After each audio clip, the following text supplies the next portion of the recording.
when you're having metabolic disease, the dysfunction is still there. It's just more severe, right? Very true. Okay. Yeah. Right? The dysfunction is still there. The dysfunction. Also dysfunction. Yeah, It's not exactly. just a disease. So Yeah, if true. you just have metabolic dysfunction and without getting diagnosed with the disease, you may be having a mild form of the disease. You can argue either way. Yeah. It's like, tomato. Yeah. In that sense, whatever you can do to either reverse or improve metabolic dysfunction could also very well apply to metabolic diseases. Hi guys, I'm Dr. Latt Mansor. I'm the research lead of Health via Modern Nutrition, and today I am here at EverForward Radio, and we talked about metabolic health. We talked about what's the difference between scientific data and real life application. How can we connect them? And we talk about all sorts of advice and tips that you guys can follow in terms of optimizing metabolic health, be it diet, be it exercise, or even sleep.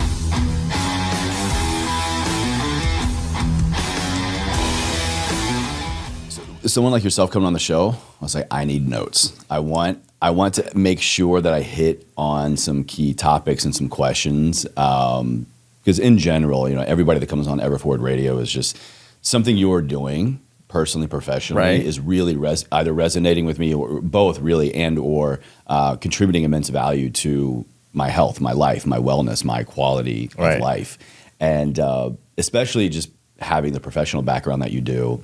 I was like, we gotta dive into the nitty gritty. Oh, so God. You should have sent me the notes earlier so I can prep for them. It's nothing, no doubt, you haven't talked about before. And actually, you assume these things just sit in my head. Well, that's a big assumption. Aren't you just like wicked smart all the time? I have like a screen at the back all the time. That's why for my guests, I always ask them to fill in the pre-screening, like pre-recording questionnaire. Right, yeah. Just so I have some ideas. Like I may not like have the full thing, but I guess a little like inside tip here, podcast or personal kind of like insight into like my methodology with podcasting is I've never done like prescripted when to send out anything, because I always like to try to make it as organic and just like, what can we talk about here today that is like top of mind, top of heart, but obviously within your scope of practice and expertise and interest. Most people are totally cool with it. Others, I don't understand. My people didn't get any questions ahead of time. What are we talking about? Right.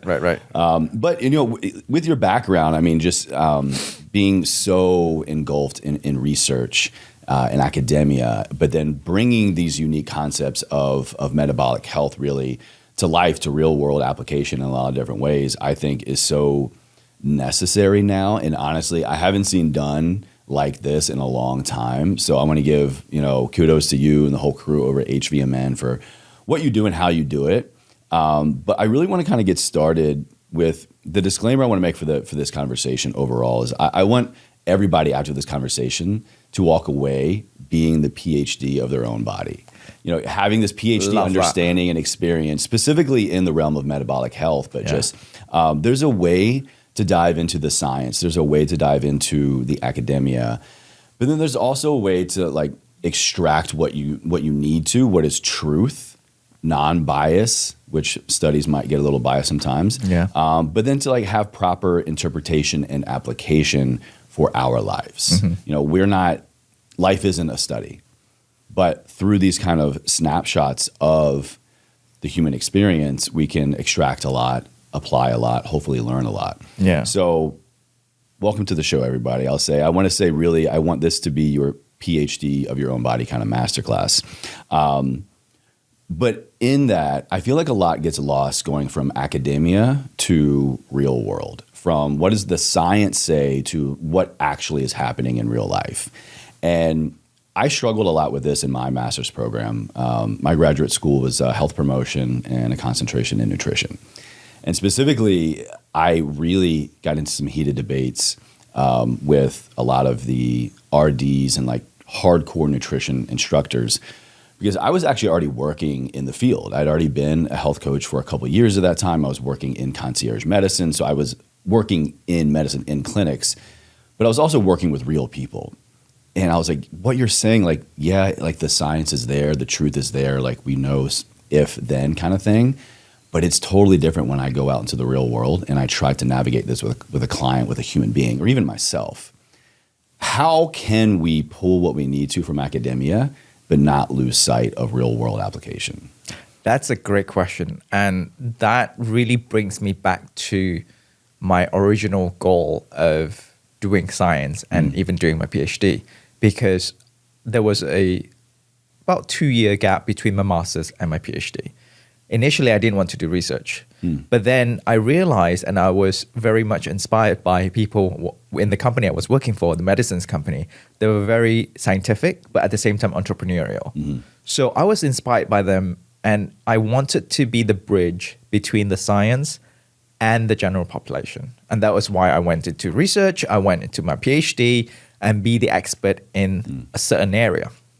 Now, I've been on both sides now, because when I was doing my research, I was doing animal work, so preclinical work. So when you talk about animal work, it's very much focused on mechanisms of action, very much focused on investigative efforts. So you're trying to figure out why, for example, like how does ketone affect the brain on a molecular level?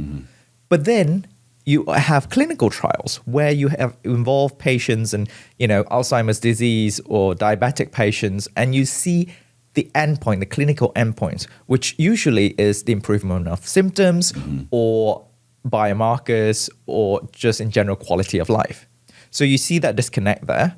One is to prove what's actually happening inside your body, and the other one cares more about what is being translated into people's lives.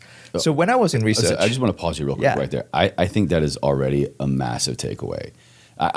Again, the goal of this conversation is how do we understand the science, but how do we detach from the science and get real world with it? That is huge. Understanding of the mechanism of action is what we need in order to then apply things in the real world. But just it doesn't stop there. Exactly. Getting quality of life, getting diminishing symptoms, that's really what real world application looks like, right? So that's huge already. And that's how normally drug regulatory or drug development process comes, right? You have to do the preclinical work on pharmacology, on toxicology, making sure that it's safe for human consumption, and then you move into clinical trials phase 1, 2, 3. And that was what I studied in my master's program in biotechnology, and really focused on drug development. And then, so a lot of people don't understand that you need both. You need to understand mechanism, and you also need to understand what actually is applicable in the real world. So when I was in research, I was very much bogged down into, I want to know the science. I'm very intrigued. I'm very curious. I have this scientist in me that's bursting out. Why? And I remember one of the questions that I could barely answer during my thesis defense was, she was a clinician. So she asked me, so I did work in animal work in diabetic rats. And she asked me, so all of this data, all of this research is really interesting. And you found really profound data on metabolic inflexibility in diabetic hearts. How does that translate into humans? And at that point, I was still, a PhD, and I was so focused. And that's what happens with PhDs. You get so focused in your tiny area that sometimes we lose track of the bigger vision and the bigger picture. You're focusing on the tree and missing the forest kind of thing. Yeah. Correct. So then fast forward a couple of years, I review papers, peer-reviewed papers, manuscripts on peer-reviewed journals, and I find myself asking the same question. Now that I'm with HVMN, I'm actually impacting people's lives in real time. I asked these authors, I'm like, look, there's this great study using, say, rat brain, looking at hippocampus, looking at, signaling molecules on how to increase antioxidant defense. But how does this really apply to humans? Can humans take this amount of this supplement? Because most of the time in animals, the supplements that you can increase the dosage, right? Much higher supraphysiological level to really push the significance and see the effect, especially when you're investigating mechanisms of action. But when it comes to humans, obviously you can't push that far level because it may come with certain side effects. Right. So that's where you try to consolidate the data, and then you run pilot studies. Right? You run pilot studies, you look at safety, you look at efficacy. If there is, signal that it's going in the right direction. Let's fine tune that. So I think that's what's mostly missing because people are so siloed into their own area of expertise. What are your thoughts on when we look at academia, when we look at college, when we look at school, when we look at just, people that consistently dive into literature and studies? Is there like maybe a timeline you found or a recommendation that we should maybe always go back to kind of reset? Like, okay, every 5 years, every 10 years, just for science sake and real world application sake, we need to not necessarily scrap everything we've discovered, but it's time to kind of go back and start over. I mean, I feel like sometimes I'm a different human being day after day, but as we evolve as a species, I think as a timestamp could really benefit the science and then therefore benefit application outside of that. That is a great question because if you think about it, our knowledge as human civilization has always been increasing and it will only increase, right? So we are piling up all this knowledge and data. And at the same time, our life expectancy also has increased. And as a result, we also spend way more time in school. I mean, I got my PhD when I was 30.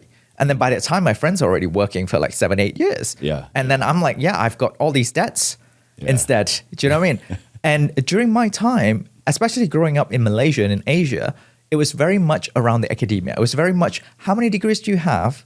Now, do these degrees land you a good job? And can you earn enough money? But nowadays, I actually thought about this a couple of months ago.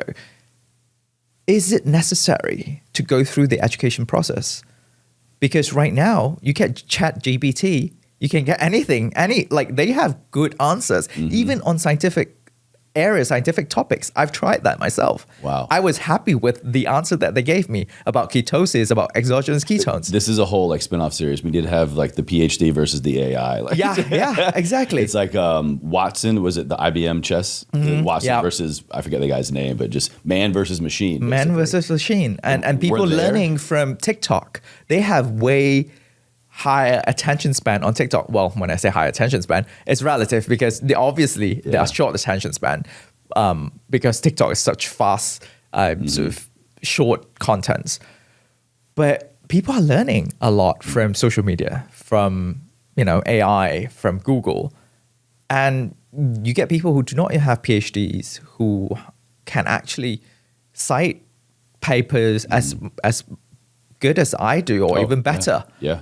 Really break down the data and the science of a certain research and studies. So the question comes in now, is the education system actually enriching your knowledge, or is that just a piece of paper that is being capitalized and monetized by this big education industry? Could be, and I feel like that's a much larger conversation. And someone who, like I said, I went to grad school because in my field of health and wellness, and especially being in clinical wellness, clinical medicine, I needed it, or I believed that I needed it. Highly enough, long story short, I got promoted. They thought I'd already done the master's program, but I was like, no, I just started. So didn't even really need it then. A misunderstanding led to me climbing the corporate ladder. And then after I graduated the same year, I left my job. So I got the degree, left the job, and honestly right now I cannot even tell you where my actual master's diploma is. I think it got sent to a wrong address because I moved shortly after. I don't even have it. I'm paying for it. Right. Paying for it, but I don't have it. But it's funny. So it's really interesting to hear. Thank you for that. No, I think right now is transition. I think it's a transition period because we still get, companies, especially big companies and corporates, they use the degrees as a way to screen candidates. Oh, it's filtered. Right? It's filtered. Sure, yeah. So you get the foot in the door. So in that sense, you still need the qualifications. But I reckon in 5-10 years' time, that requirement may change as more and more people, and especially with pandemic where more people go off online classes and they async classes, it's evolving. Yeah. It's no longer a straightforward path where you just do your degree, you do your master's, you may do MBA or you may do your PhD, and then you apply for a job, and you work for 20 years, you retire. Even job industry. People don't stay in a job longer than 5 years anymore. Do you know what I mean? Like our parents' generation, like once they get a job, that's life. Yeah. They will retire. They'll be fully committed to the company, committed to the role. Yeah, think about it. If you're investing so much time into trying to build out a life for yourself, time, money, resources, and then maybe you literally 2 years later, 3 years later, 5 even completely change. Like that's the greatest thing for you and like your life's purpose and work and all that stuff. But I know it kind of stings when you're like, oh, did I waste my time? Did I waste my money? Is this worthwhile anymore? But so I appreciate that response. Thank you. Let me rein it back into the health part a little bit more. A lot of your work and a lot of what I have seen on the rise the last, in my perspective, like 2 years, is around metabolic health. Now, this phrase is not anything super new for me, but I do think it is kind of novel in the frequency in which it is being used. Maybe it's just awareness theory. You kind of hear something once and it's all you can hear. But I got to ask, I love to ask kind of devil's advocate questions a little bit. Is this just another trending wellness phenomenon, or is this something we all should really be leaning into? So that question, but also I guess first, can you define metabolic health? How do you define that? And is this something we actually need to be concerned about, the general public? The short answer is yes, we should be concerned about this, because now that we know much more about metabolic health in general, and we are starting to see the association of metabolic health and different diseases, which are not related. For example, Alzheimer's, diabetes, psychiatry, and they're all coming down to metabolic health. So what is metabolic health, right? I think metabolic health is tightly linked to metabolic inflexibility or flexibility. And that means the ability of your body to use different substrates given the situation. Right. So when your body needs to use glucose at the most optimal condition, it uses glucose. And when it's when it needs to switch over to fat or ketones, it switches over quickly and your body adapts to it. So that's metabolic flexibility. When that system is dysfunctional, everything else goes wrong, right? And then your body tries to compensate, and then you get inflammation, you get wrong signalings to different cells. One cell think that you have abundance, let's not take in any more substrate. The other cell says you're starving, so let's secrete all these other hormones to pull in resources. So you get a disconnect of hormonal system, which is the endocrine system. You get a disconnect on metabolic pathways, on where you actually metabolize substrates to create energy. And then there is the downstream pathway where there is a disconnect on energy generation. When you don't have enough energy, think about your organs, which are very, very demanding when it comes to energy, such as brain and the heart. Oh, yeah. Because they never stop working, even when you're asleep, right? Yeah. So when you have a dysfunction in generating ATP or energy, those organs will suffer. And for example, when your brain suffers, you get cognitive impairment, you get Alzheimer's, you get dementia, and that's very much what we're dealing with these days. And I just interviewed Dr. Chris Palmer on the HVMN podcast. He's coming on tomorrow. Oh, is he? Yeah. We're probably seeing him tonight as well for dinner. So I interviewed Brain him. Energy, incredible read. Absolutely. Unreal. Brain Energy, his book. And he's so humble. He's like, I'm not trying to sell my book. If you can get that book free, go to the library. It's a new way of defining mental illness, where he defines mental illness as a form of metabolic disorder of the brain. And that's so powerful, because a lot of times when people present themselves with mental illness, they often come with multiple mental illnesses, as well as metabolic syndrome or metabolic dysfunction. So then when he started to treat these patients with intervention that is used to treat metabolic syndrome, metabolic dysfunction, not only did he see an improvement in symptoms in those metabolic parameters, but also in the mental illness symptoms. So that is why I think people should know more about metabolic health should learn more about metabolic health and how they can essentially optimize their metabolic health for their own sake and their children's sake and, the next generation. Because a lot of times, yes, genetics play a role, but what you do, your choices, what you eat, what you do with your life, whether or not you're active, how many hours do you sleep, those choices over a long time will affect your quality of life. Absolutely. And then if you're in a family, that carries on because, the younger ones will look at you as a role model. If you lead by example, they will follow that. And that creates a whole new environment of unhealthy habits that gets carried on. Amazing answer. Thank you. And I want to, if I can add just a little bit to that, is my personal experience with this phenomenon was, of metabolic health.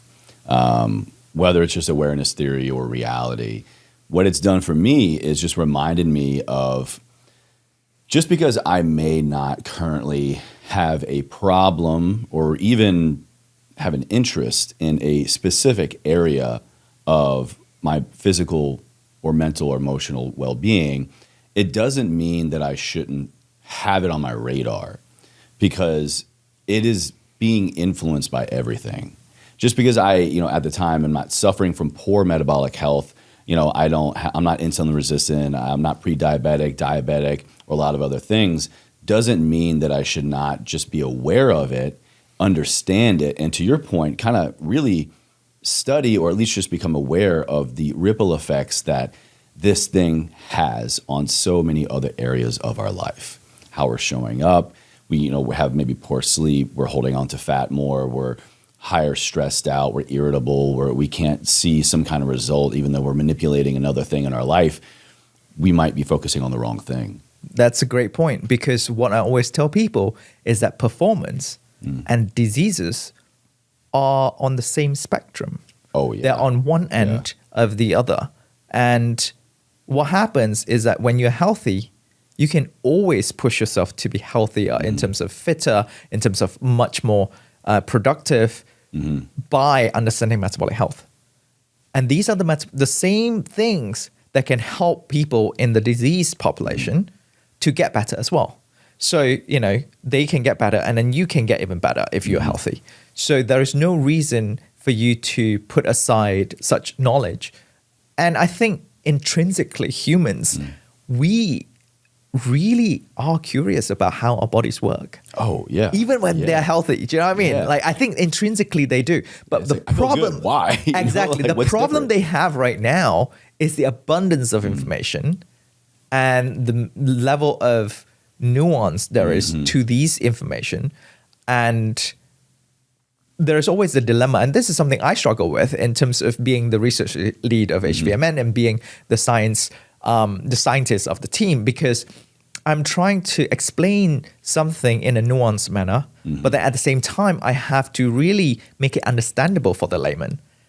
But sometimes you can't have that compromise, because when you go into the nuance, you get into the nitty-gritty detail, but then that's too complicated for someone who is not in science. And that's a difficult skill to have. And that's what I've been trying to, and also consistently trying to improve.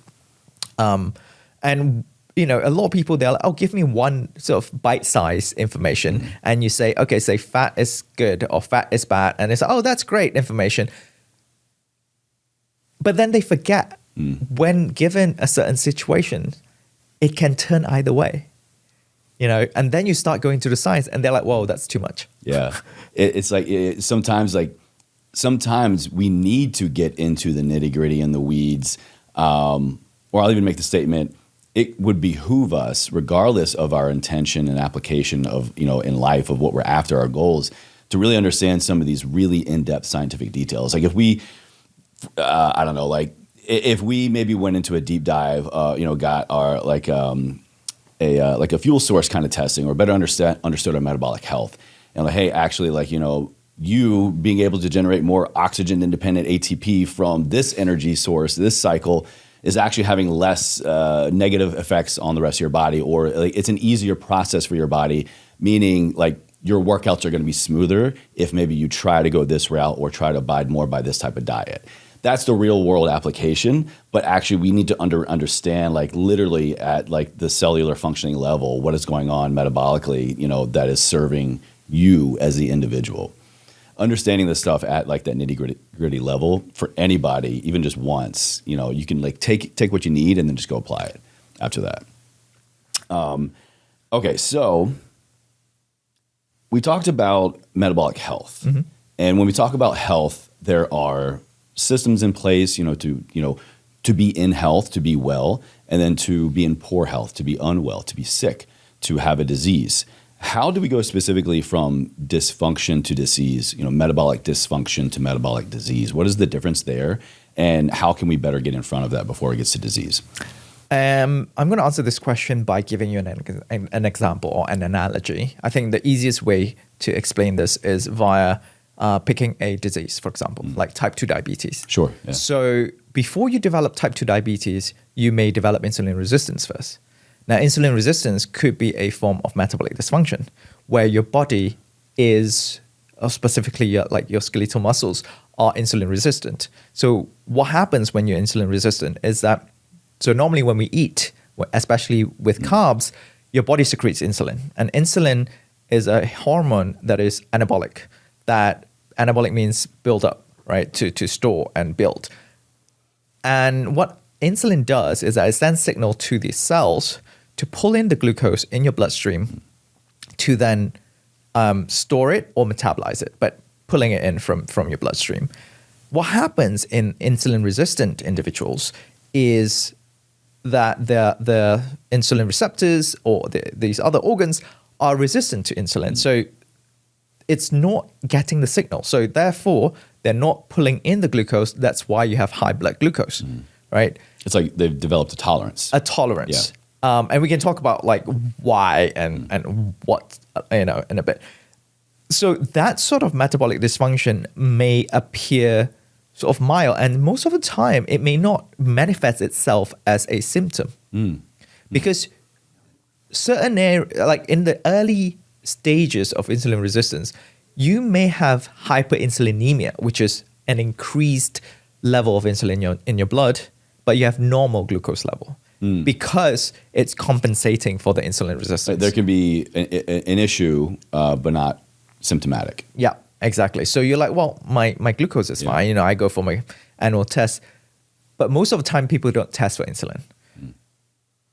So meaning like they don't get their A1C or A1C is glucose. Okay. Right. Oh, right. A1C is okay, glucose. Yeah. It's testing the glucose the hemoglobin, glycated hemoglobin, which essentially happens when your blood is exposed to high or exposed to glucose over a long period of time, and then you measure that as a measurement.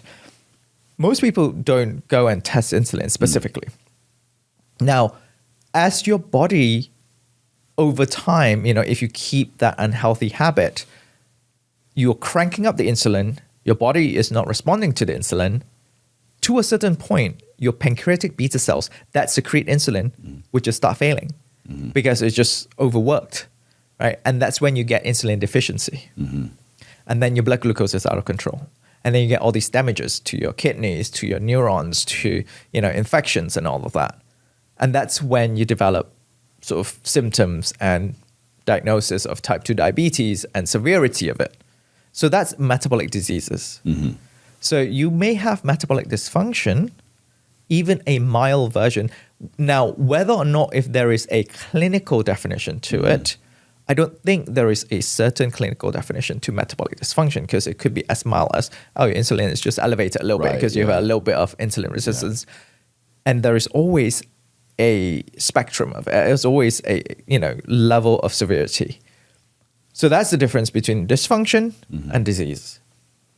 Is the best place, shouldn't say that, is once it gets to disease, metabolic disease, is that really a totally different beast in terms of I want to treat it, I want to reverse it potentially, versus dysfunction? Is in dysfunction the best place for us to really draw our attention to metabolic health and like get ahead of it basically? And is disease kind of like too late? Well, I think when you're having metabolic disease, the dysfunction is still there. It's just more severe, right? Very true. Okay. Yeah. Right? The dysfunction is With still there. The disease, we have dysfunction. also dysfunction. Yeah, It's yeah, not just exactly. disease. So Yeah, if true. you just have metabolic dysfunction and without getting diagnosed with the disease, you may be having a mild form of the disease. You can argue either way. Yeah. It's like, tomato.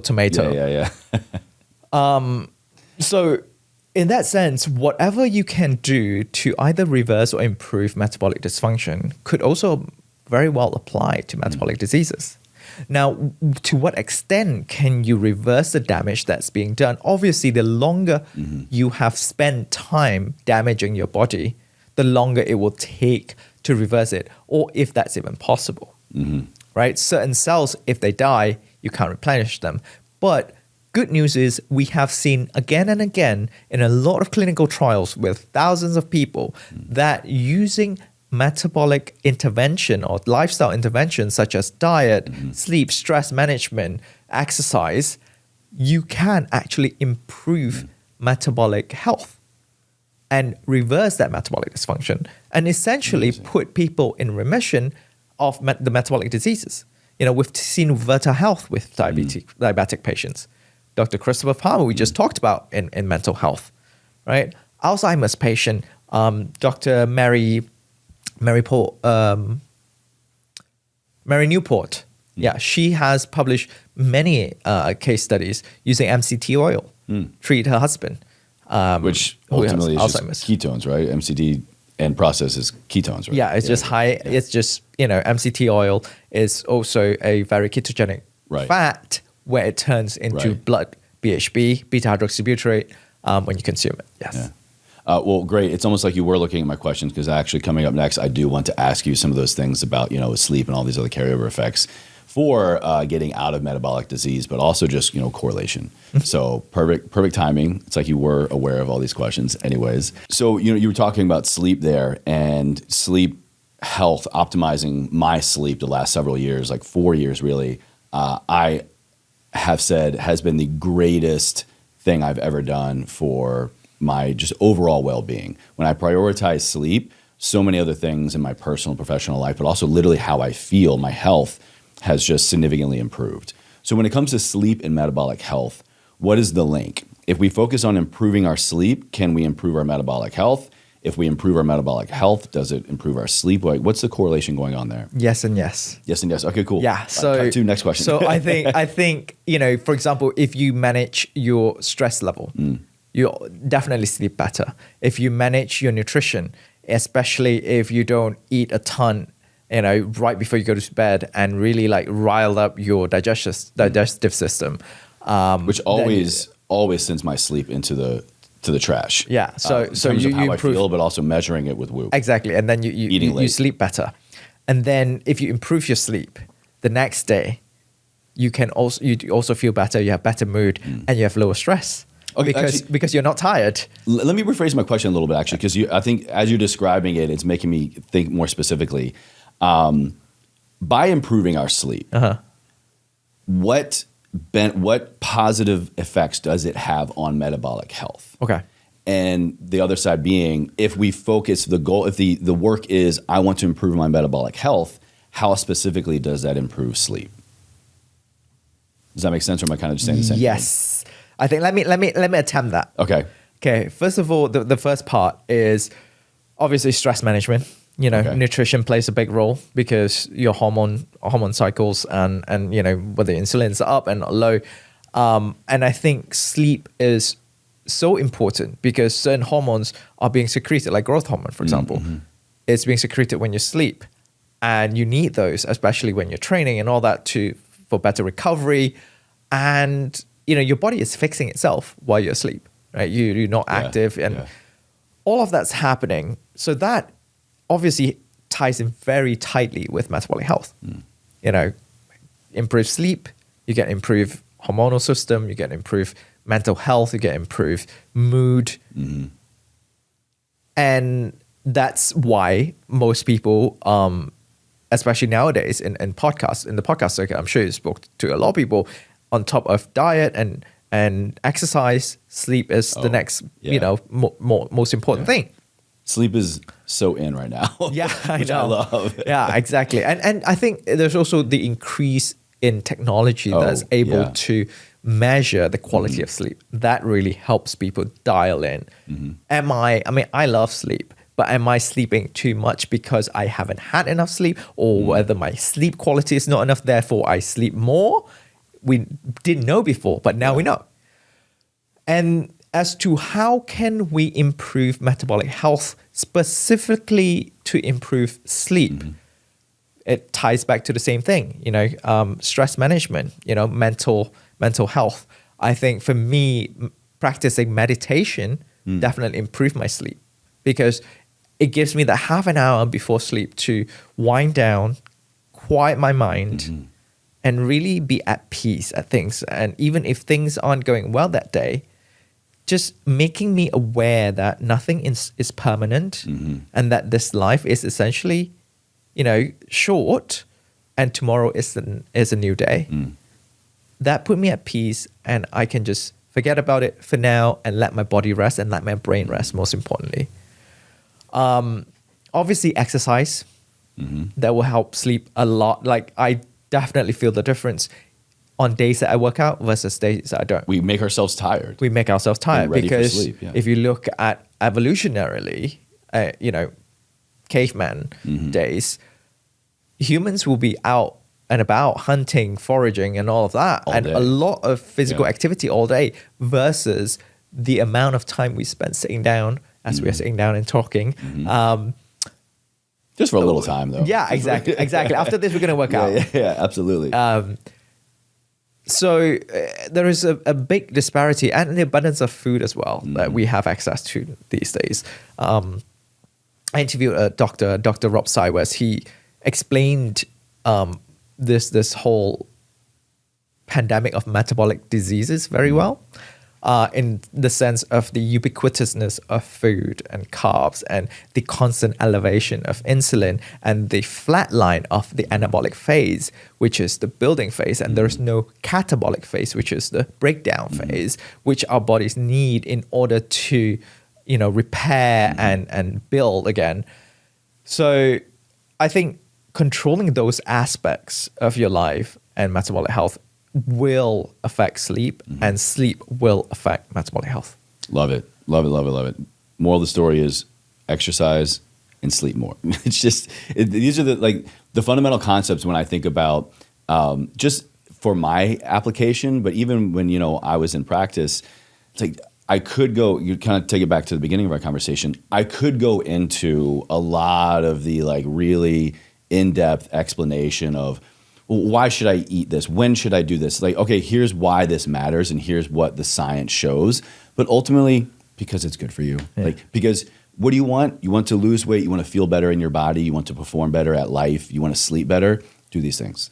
It really can just be as simple as that. Yeah. Or, we can dive in deeper like yourself. Yeah. Sometimes I feel like it's so funny when I look at, actors and models. I feel like that's what they do. They exercise and they sleep, right? They get paid to look good. Yeah, and I'm like, that's perfect lifestyle. Why am That's the best.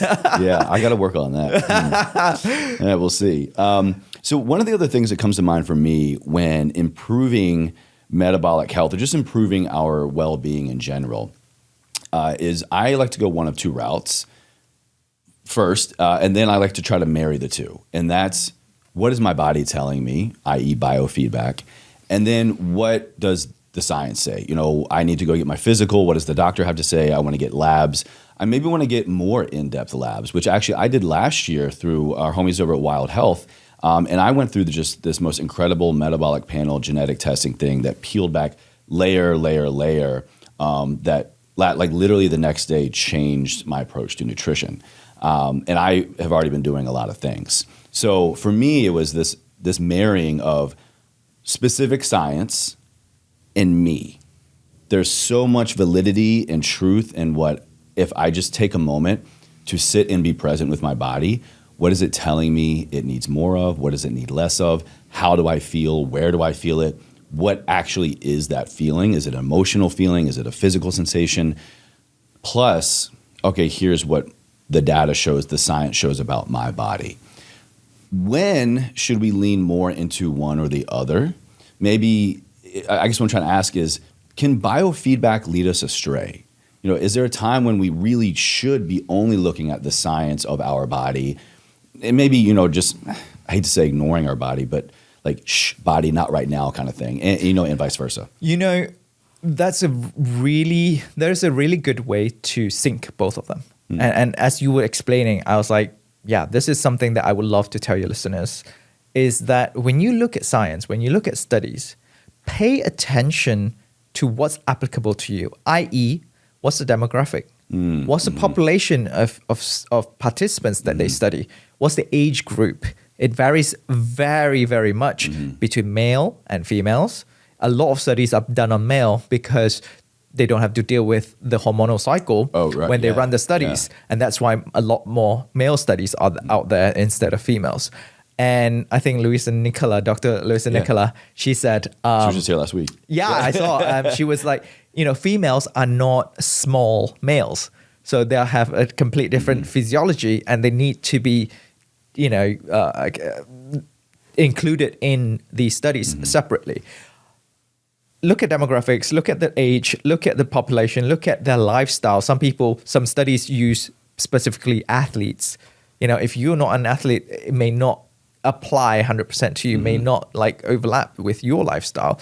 So by looking into those nuance, that's when okay, this data may vary a little bit from my biofeedback. Why is that? Maybe it's not right or wrong. It's not right or wrong. Why is it Yeah. different?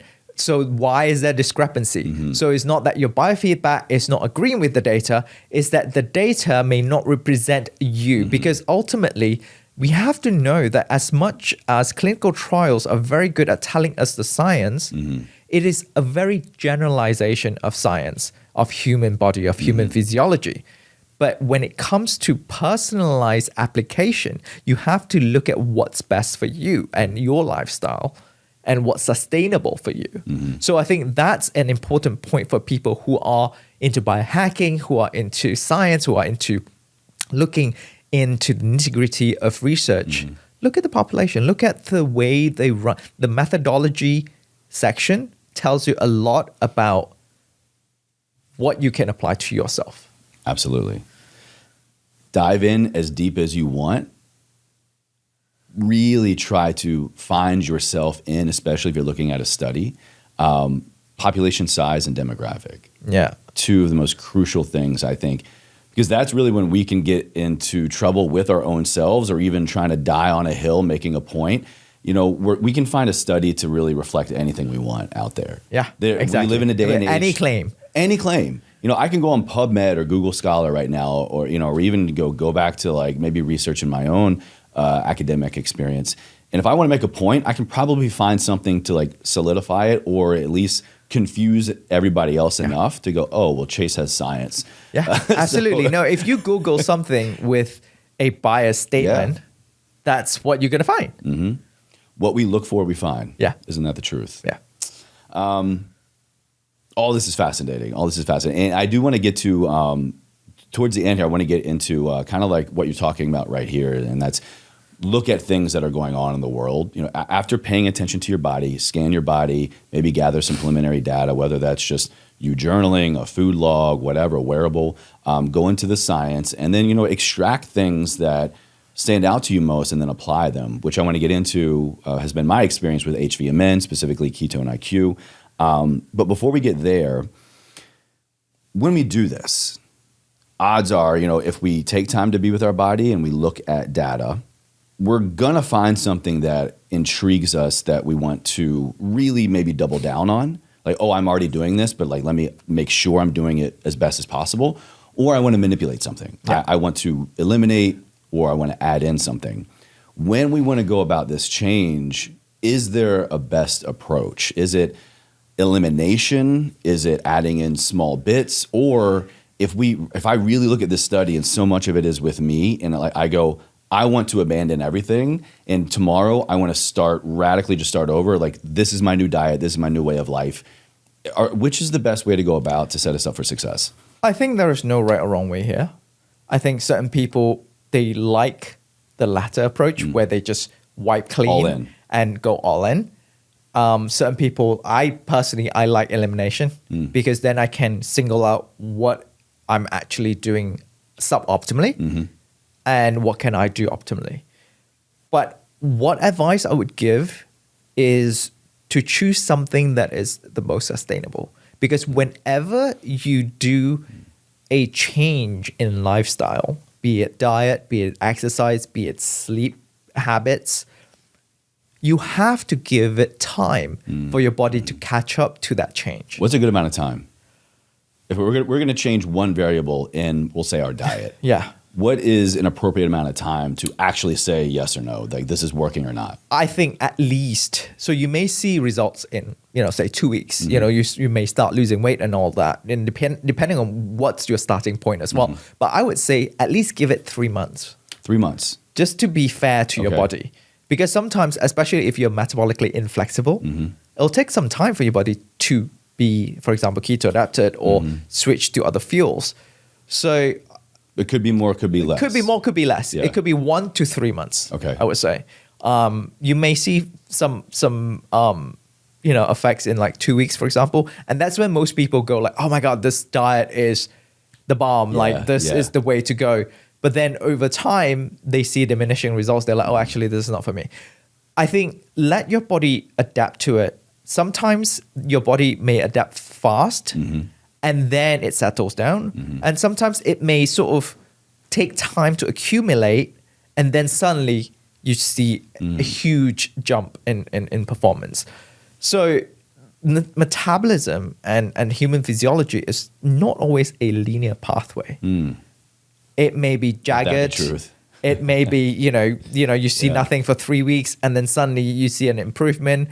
And that's something I try to tell myself as well. Like in my personal, life, where I told myself, I'm like, okay, the weight hasn't moved. Weight, moved a lot within the first 2 months, and then it hasn't moved since. As it usually does. I increased my strength, but then it's not doing anything. But I have to always remind myself that metabolism and physiology is not a linear thing, and that science says that, and we know that, but because we are so consumed by, for example, social media, that everything is instant, everything is immediate, we want immediate results and we want fast results. And we need to be realistic with the time expectation when it comes to lifestyle changes. You said strength. What role does metabolic health, being in good metabolic health, what role does it have on strength? We'll say strength maintenance, building strength, not necessarily not hypertrophy, but physiologically speaking, just strength. If we're in good metabolic health, do we see better strength? If we're in poor metabolic health, do we see weakness or loss of strength? The way I would see it is that we need strength to drive towards a better metabolic health direction. That's the way I see it. Because if you talk about strength, it's inevitable for us to talk about lean body mass, muscle mass. And we have shown again and again the benefits of having muscle mass, not only just because you look good or aesthetically, but it actually has profound effect on the brain. It has profound effect on metabolism, on insulin sensitivity, and as well as health in terms of cardiovascular health. And this is especially important muscle mass as we age, because if we do not do resistance exercise, we lose muscle mass every year.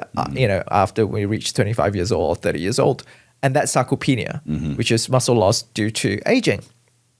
And I did a thesis during my master's on this.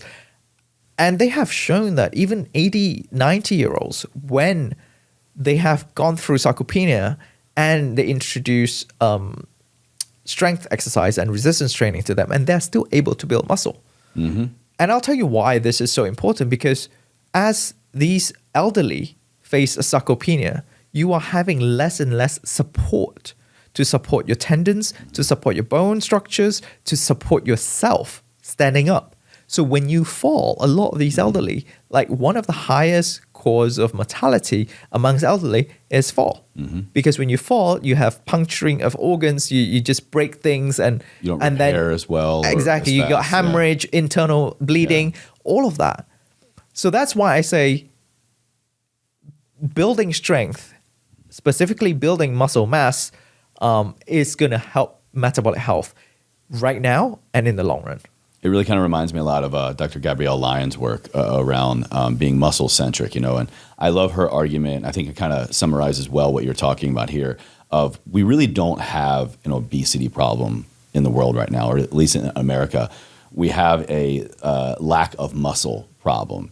Being more muscle focused, really increasing lean muscle mass, lean body tissue is always going to carry us into longevity. It's going to, if we have more of that, inevitably we're going to have less body fat, or at least we're en route in the process to that. And absolutely, if we have more lean muscle tissue and we're building even more, that generally, not all the time, generally, I'm sure you would agree, is going to correlate to higher metabolic health. We can't be building more lean muscle tissue. Again, some people are outliers, of course, but we can't be maintaining a certain level of lean muscle tissue, building lean muscle tissue without having a good foundation or improving our metabolic health. Yep. It's just that you can't have one without the other. Exactly. And I think this is also a prevalent problem amongst women. And I know two dudes talking about, women's health, may not look the best, but I have interviewed Cynthia Thurlow, and she has profound knowledge around this. And she said it herself that many women just don't eat enough protein. And as a result, and they do excess amount of cardio. And because of that, they are unable to put on as much lean muscle mass. Absolutely. Well, shifting gears a little bit, I want to kind of go into really what you're doing now with health via modern nutrition, HVMN. And I got to say, ever since discovering you guys and the team, having Michael Brandt on, your co-founder, almost a year ago now, hard to believe, I think maybe 9-10 months, and discovering this stuff right here, if you're watching the video, radically changed, honestly, a bias that I had towards a part of nutrition, a part of the diet culture. And maybe actually, as I say this out loud, maybe that was more of it. Why I kind of had a stale taste in my mouth was more, I would say, kind of diet culture and like the keto world. But also, I've tried keto. I applied it to my life years ago as a way to kind of just understand what my clients were going through, and so I could have real world experience to share with maybe any potential client wanting to go keto. And for me, I was just like, this is not it. I couldn't maintain the same strength in the gym, energy levels, focus. It just wasn't for me. But what I love about your research and what you all are doing, and the blanket statement here of just really looking at what can we extract from an experience or a nutritional approach to make our own, to serve us individually, is this incredible extract, this product, the way that you all have synthesized and created exogenous ketones. Because now, like ever since then, I won't podcast without them. I take them before every podcast. I found great relief in jet lag. I found great ways to inject ketosis into my life without needing to change my life. Exactly. And that's incredible. And I think that's the problem with the diet culture, right? It's very much us versus you. It's either you're with us or you're not. Whereas that's, right and wrong. Right here, the Ketone-IQ, exactly what you said. The easy way for me to get the benefits of ketones, having ketones in my body, without changing anything about my lifestyle. And I don't need to follow any strict groups of people of certain practices and learning the ins and outs. I can literally take a shot and that's that. Yeah. Simple. Wait like 5 to 15 minutes. And then you feel the difference. Yeah. A lot of people, they're like, so what am I expecting? I'm like, you'll see. Yeah. You will feel the difference. Just, do something that's cognitively demanding. Go for a talk, listen to a lecture, go on a podcast. Meditate. And then you feel like your brain suddenly like turns on. So what is this stuff? I mean, what is this stuff, and why is it so intriguing for you to be devoting your kind of whole professional self right now to this specific area of metabolic health, yes, but also just nutrition and human performance? that's a great question. And as you sort of walk through my background, my passion has always been in chronic diseases, right? Because my mom's side has high prevalence of diabetes. My late dad passed away from stroke, and he had a heart attack before. So that's high level of cardiovascular disease, and metabolic disease. and diabetes. Yeah, so not the best combination when it comes to genetics. So I personally have a personal interest in learning the ins and outs of metabolic diseases and how to prevent them. Having said that, exogenous ketones in general have shown to have tremendous positive effects on metabolic health as well as aging. Now, why exogenous ketone? What is this? Why exogenous ketone is because it allows us to isolate the variable. If we say ketone is good for Alzheimer's disease, or if we say ketone is good for metabolic health, when you do a ketogenic diet, is it the high fat content? Is it the lowering of glucose? Is it the lowering of insulin? There's so many more variables. There are multiple variables, yeah. A lot of researchers like to do it with exogenous ketone because, again, when you talk about science as elimination, right? When you introduce one specific variable in, and then you look at the outcomes, and if it really makes a difference, you know what's making the difference. Yeah. What Ketone-IQ is R1,3-butanediol. When you drink it, it goes into your liver and it gets converted to beta-hydroxybutyrate.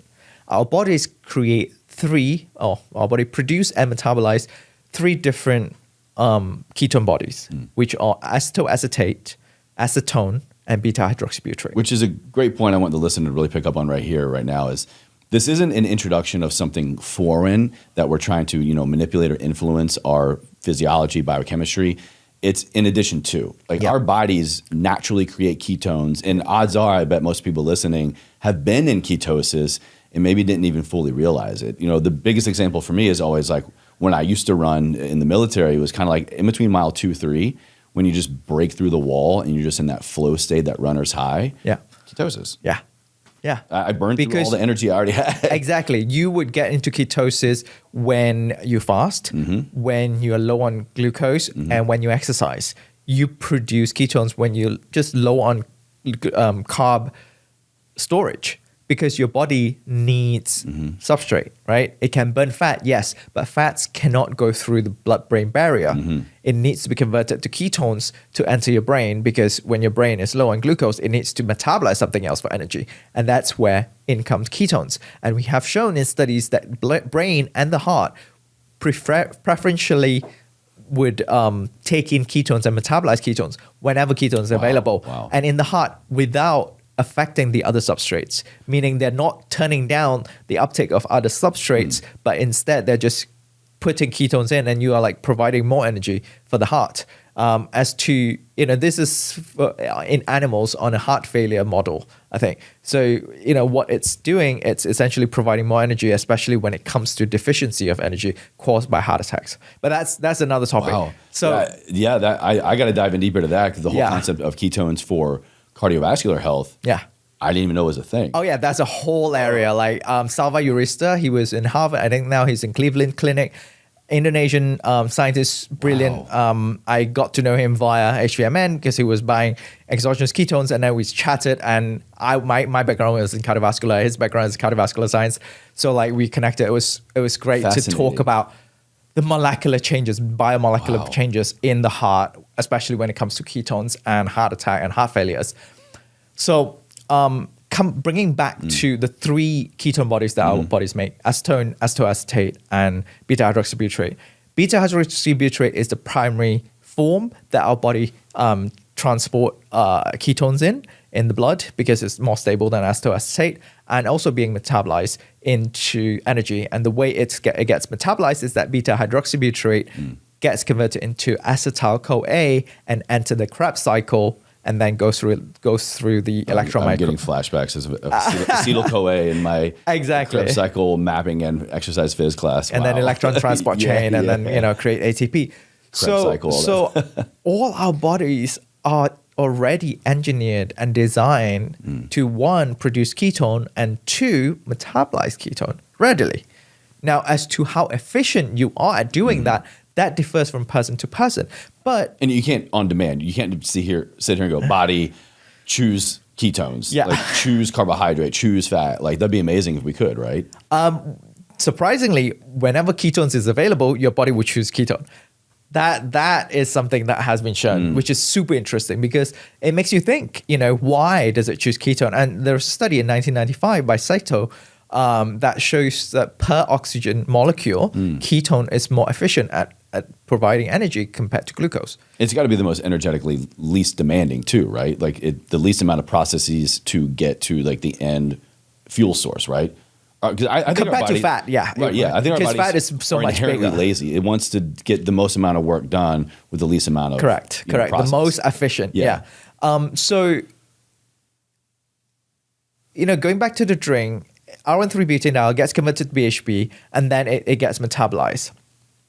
And what we have seen in literature is that for performance, you want to get between 1 to 2 millimolar. And for anything therapeutic, you want to get about 1 millimolar of blood BHB. Okay. And it's funny because, some compared to the companies, they claim that, R1,3-butanediol is alcohol, it's not good for performance, it's not good for cognition. But the funny thing is they sell ketone ester. Now, we were the first company that brought ketone ester to the world in 2017. We swapped over to R1,3-butanediol because 3 reasons. 1 is cheaper to make. 2, it tastes much better. And 3, the efficiency is comparable, if not better. Because ketone ester spikes your blood BHB way too high. Right? And when they say, R1,3-butanediol is alcohol, ketone ester, half of it is alcohol. Because what is ketone ester? It is a BHB molecule ester bonded with a R1,3-butanediol. It's half BHB and half butanediol. Okay. So if you're selling 30 grams of ketone ester per drink, guess what is 15 grams of it? Butanediol. And then you are selling ketone ester for cognitive performance, but then you say butanediol is not good for cognition. Now you're contradicting yourself, right? Yeah. So that's a lot of misconception and misleading information out there that people are spreading. Wow. So, and know your exogenous ketones well. Yeah. And you have ketone salts, and you have MCT, and you have acetate diester. You have all these different forms. And I tell people all the time, I don't care what way you get into ketosis. Some people may prefer ketogenic diet. Some people may prefer fasting because they say, well, it's free. If that lifestyle is good for you and good for your metabolic health, I would say go all in. I'm not just here pushing for products. I'm here for the science. I'm here for the metabolic health. And I'm here also because I genuinely believe Ketone-IQ has a place in a lot of people's kitchen as a health shot, health drink.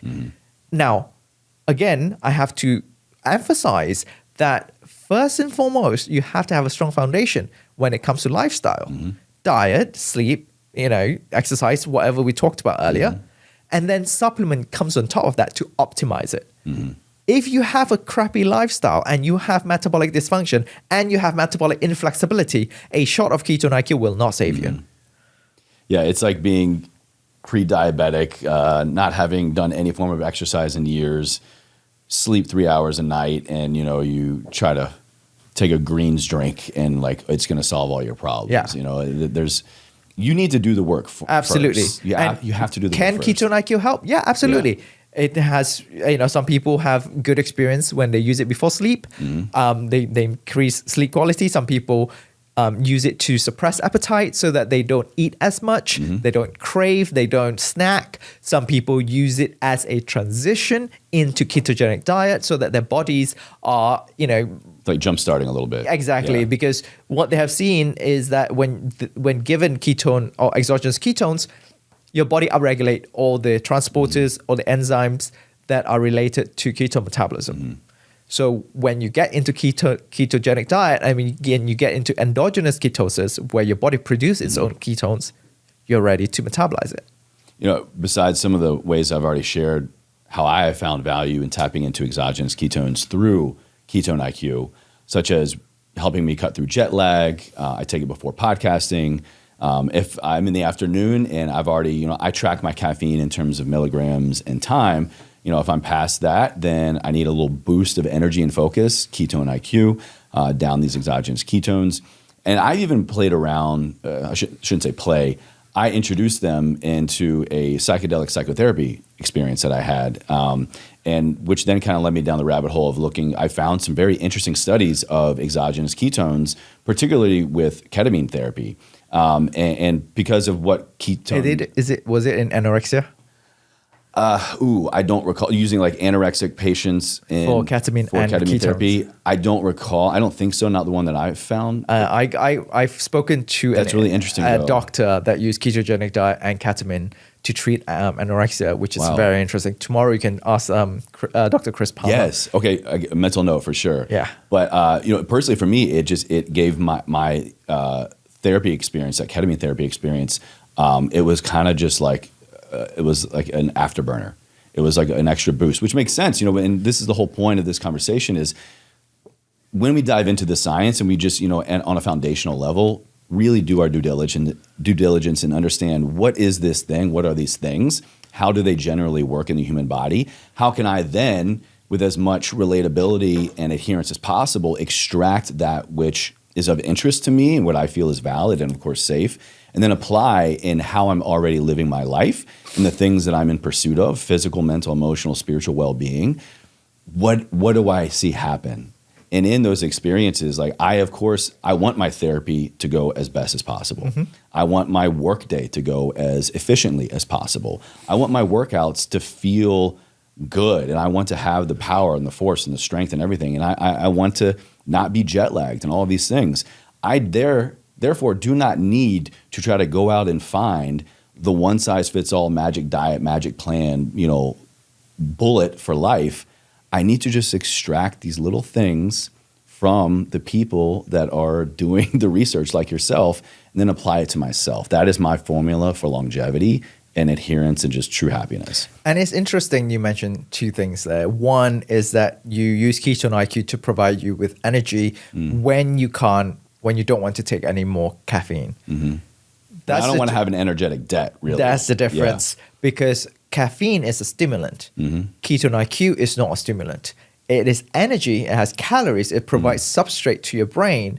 But instead of stimulating your brain or excite your brain, it actually has anxiolytic effects. Mm-hmm. So we know that it affects GABAergic pathway. It affects potentially serotonin and relaxes you, but at the same time provide the ATP that your brain needs. Mm-hmm. That's one. The second thing is you were talking about using psychedelics and ketones. And it makes perfect sense because they have done brain scans of people on psychedelics. You see an increase in brain activity. Oh, yeah. And when you get increase in brain activity, you get increase in brain energy demand. Mm-hmm. And what does ketone do? It supplies the brain with energy. So you pair 1 and 1 together, you get 3, even more. Yeah. You are really, increasing that experience. Because they also cross the blood-brain barrier. Correct. Like exogenous ketones, like ketones in general. Yeah. But also, ketamine and even psilocybin, we know they cross. We can look at it on a imaging during the experience, crosses the blood-brain barrier. We can see, actually, my wife is a psychedelic nurse practitioner. She was doing some continuing education yesterday, and she sent me this image of brain scans of neural crosstalk. And I'll put this up on the screen here for everybody. Looking at a placebo experience versus psilocybin. I'd love for you to just look at this. Yeah, exactly. It's like having a Christmas tree.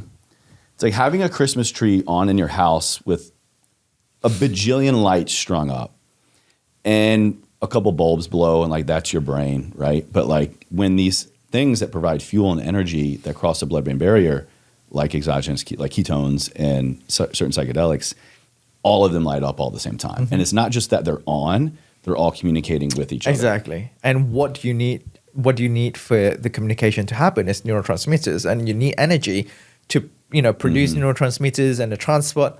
Everything in a cell needs energy. Mm-hmm. When we talk about energy, people think, workout or lifting weights or no. We've got the term energy all wrong. Yeah. Literally it needs energy for us to just survive. Just everything. Our CEO, Michael Brand, he likes to say this, we are metabolizing all the time. All 7 billion of us, or 8 billion now, we are metabolizing at all times at sleep during our sleep, when we're sitting down, when we're doing nothing. Cells are communicating, cells are working, your heart is beating. Everything requires energy. And that's exactly what Ketone-IQ provides you with. An efficient form of energy, an efficient brain fuel that has acute dominant effect that you can feel. And that's why a lot of people are hooked on this, because they can feel the difference. It's not a supplement where you have to take for 3 months. And then go get some labs and hopefully a marker has improved. Correct. Which has its time and place. Exactly. For sure. But and I love, you kind of bring up a lot of things that remind me of, other areas in my daily practice of just living, but well-being that I want to try more. I want to see the influence of exogenous ketones, Ketone-IQ in my sleep. I love how finding something that works in one application, the application that I originally sought out, like how else can I use this? How else can I apply this tool, or even just this curiosity? Like, what else can I change? Like, what else can I do more or less of? How else can I become more efficient? Yeah, no, the easy way to look at it is that Ketone-IQ does wonderful things and beneficial things to your brain. What does your brain do? Many things. So that's when you can use in the different use cases. My brain is useful when I'm working out. My brain is useful when I'm doing podcasts. My brain is also useful even when I sleep, right? My brain is sending signal when it's relaxed, sending the right signal to my hormonal system to make sure that I recover well from my workouts. So when you think about it that way, you are exploring different use cases that your brain your own use cases is involved in.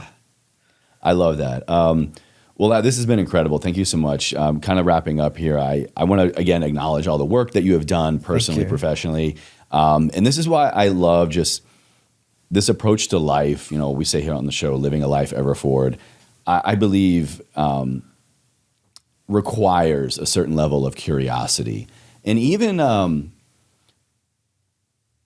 being a little contradictory to our own biases, to our own belief systems, even to things that we have found to work for us, because we are a growing, evolving species. Like, I am not literally the same person I was a year ago, inside and out, especially mentally, emotionally, spiritually. So having this kind of level of curiosity in living a life ever forward has really, it's the whole reason we're here today. So again, I want to honor your work. I'm going to have all of your information down in the show notes, video notes for everybody. But with that concept of living a life ever forward, maybe being more curious, challenging the status quo, diving into my biofeedback, diving into the science. How would you say you live a life ever forward? When you hear those two words, what does that mean to you? I think I'm going to piggyback on what you just said, being curious as a scientist, but also not be afraid to be contradicted, to be proven wrong, because only then we can learn what's right and learn the truth. And for me, living ever forward is essentially live a happy life. And that can come in many, many forms, whether I'm happy because my metabolic health is in place, or I'm happy because my mental state is in a peaceful state. And I don't need any external forces to make me feel happy, but rather drive it from inside out. But I need these different tools to have that ability to pull the peacefulness and the happiness from within. I think that for me has been a big transformation that I've gone through last year, and moving forward as well, I would love to carry that, what I've learned and what I'm learning currently, hosting the HVMN podcast, speaking to so many amazing people, you yourself included, and your inspiring story, and really taking what these people have done and know and experience and apply it to myself where it's where I can apply them. Oh yeah. So I love that answer. I always say there's never a right or a wrong answer. Thank you for your interpretation, and that's it. Honestly, that's a pretty wild concept. Choosing to be brave, to be courageous enough to be curious and to test things, but also accept the fact that probably with that we're going to be proven wrong, or maybe we just will be experiencing some opposition.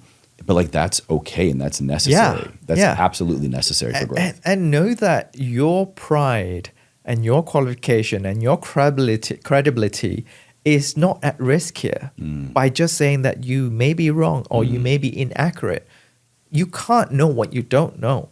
So at the end of the day, if you lower your ego and say that, yes, what I've believed may not be fully accurate, but now this data comes out that shows differently, and I'm going to stand by it because this is the truth, you're going to gain more credibility. You're going to gain more trust because that's what science is. Science is ever changing and evolving.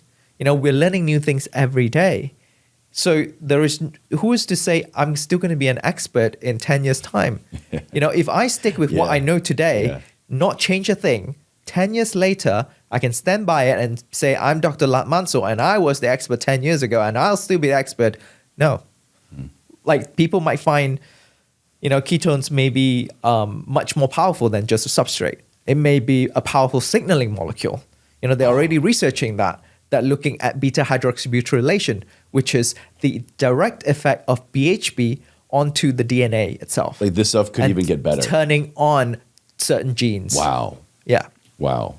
Well, I'm here for it. I'm here for the real world application and staying curious enough with my own body, but also respecting it enough to listen. But the same thing when it comes to science and clinical application, because there's a way for every one of us to develop practices to honor both, but then bring them together for our own life. Yeah. And then share those experiences like we're doing here today. Yeah. So I literally got to have you back on later on. Like as you were talking, just so many other things came out. We can talk more about the science and so much more research coming out. Absolutely. But again, we'll have all of your information down in the show notes, video notes for everybody. But if they want to connect with you right now, where are you hanging out the most online? Where can they tap into your world? They can find me on Instagram, Twitter, at Latt Mansor, HVMN. We have at HVMN on Twitter, and it's on Latt LinkedIn. With 2 T's, everybody. LattMansor. So like latte without the E.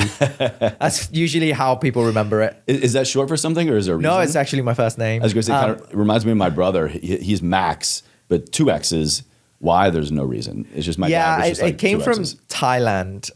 My great-grandfather came from Thailand and then sort of married to a Malay background. And then my mom's Chinese, so like kind of mixed up. You got, I mean, we're all hybrids in some Truly level, right? Asian. But especially with the name, it's really interesting. Yeah. Well, thank you again so much. Thank you so much for having me.